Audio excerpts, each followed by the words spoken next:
Chère madame, nous avons étudié votre manuscrit. Toutefois, en dépit de ses qualités, il ne correspond pas à notre ligne éditoriale. Nous ne pouvons donc pas envisager sa publication.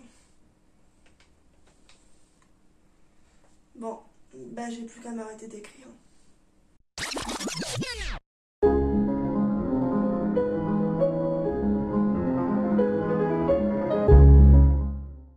Bonjour à tous, je suis Laura Ferrer-Ringon et sur cette chaîne, je vous invite à découvrir les coulisses de l'édition.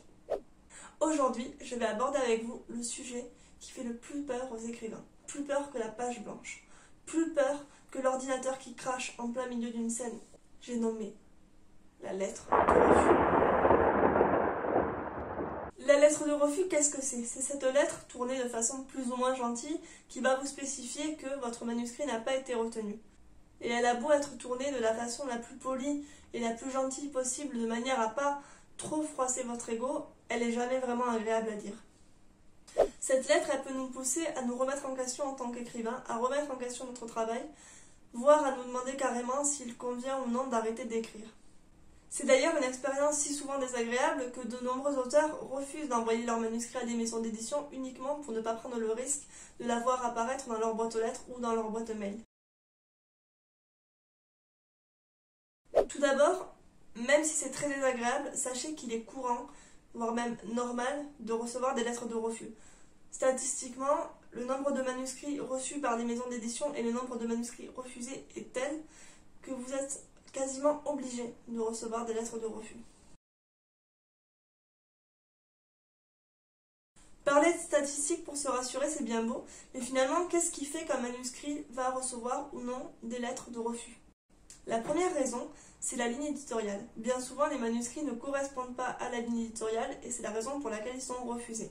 Pour info, la ligne éditoriale, c'est l'identité d'une maison d'édition, les genres qu'elle publie, les thématiques qu'elle aborde, le style des romans qui sont dans son catalogue. Le deuxième point, c'est bien évidemment la qualité du manuscrit que vous envoyez. Un manuscrit qui est truffé de fautes, qui a une intrigue faible ou des personnages peu développés, aura forcément moins de chances de passer la barre du comité. Mais il faut savoir que la qualité d'un manuscrit, c'est pas la seule chose qui va influencer la décision de l'éditeur.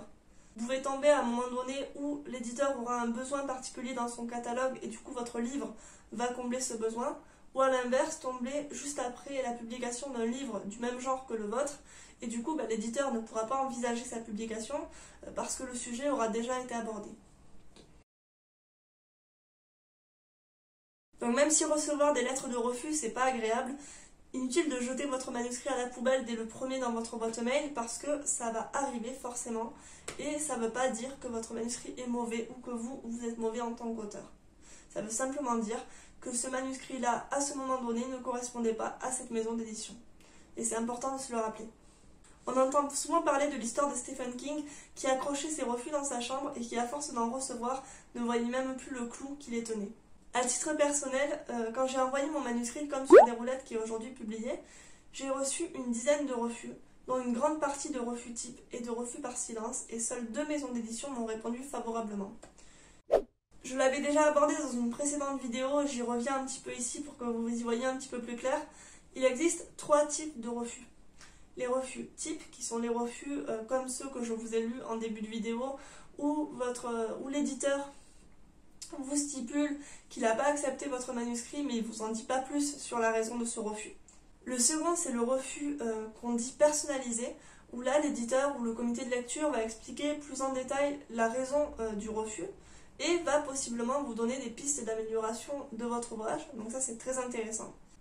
Et la troisième, qui est la plus fréquente, c'est le refus par silence, où là l'éditeur sur son site ou lorsque vous allez faire votre soumission va vous communiquer un temps de lecture de manuscrit qui va de 3 à 6 mois en général, en vous indiquant que passé ce délai, vous pouvez considérer que le manuscrit n'a pas été retenu. Donc forcément, selon le type de refus que vous allez avoir, vous n'allez pas l'interpréter de la même façon et le vivre de la même façon. Si vous recevez un refus type par exemple, il n'y a pas grand chose à en tirer, ça ne vous dit pas la raison du refus et vous ne pouvez pas vous en servir pour améliorer votre manuscrit. Dans le cas d'un refus personnalisé, là du coup c'est beaucoup plus intéressant parce que vous pouvez vous questionner vraiment sur la raison de ce refus et voir si du coup ça soulève des pistes d'amélioration. début, ça peut être difficile de se remettre en question, surtout si voilà, vous avez mis tout votre cœur dans ce projet. Mais c'est vrai que les refus personnalisés ne sont pas à prendre à la légère, parce que quand un éditeur les fait, c'est qu'il a vraiment senti qu'il y avait quelque chose dans votre roman, qu'il y avait une qualité intrinsèque qui ne demandait finalement qu'à être poli et qu'à être perfectionné. Dans le cas d'un refus par silence, alors c'est souvent le plus frustrant parce qu'on ne sait pas si le manuscrit a été bien reçu, s'il a été bien lu, mais on ne peut que s'en tenir au délai.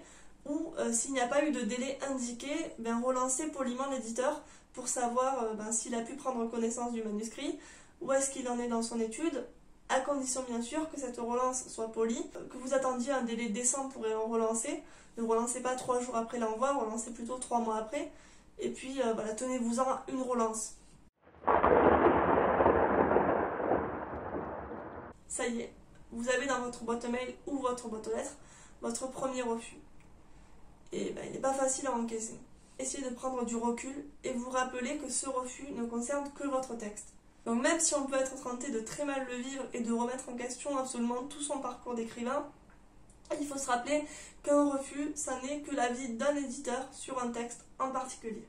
Les 3 conseils que je peux vous donner pour mieux apprendre à gérer les refus, c'est déjà d'essayer de prendre du recul par rapport à votre texte. Et pour ça, ça passe par se laisser du temps, faire autre chose, vraiment se consacrer à des activités. Ça peut paraître bête, mais sortir dans la rue, se promener, jouer aux jeux vidéo, lire, faire des choses qui vont vous aérer l'esprit et ne pas rester uniquement devant votre ordinateur en attendant le mail de refus. Autre conseil, c'est d'en parler autour de vous. Alors, je sais que ça peut être difficile parce que parfois notre entourage n'est pas au courant qu'on écrit, ou alors on n'a pas forcément d'amis auteurs avec qui échanger. Mais grâce à Internet, on peut avoir accès à des communautés d'auteurs qui sont vraiment très accueillants. Parce que c'est toujours plus facile quand vous avez une déception de ce genre, de pouvoir aller en parler et vous confier que de garder ça pour vous.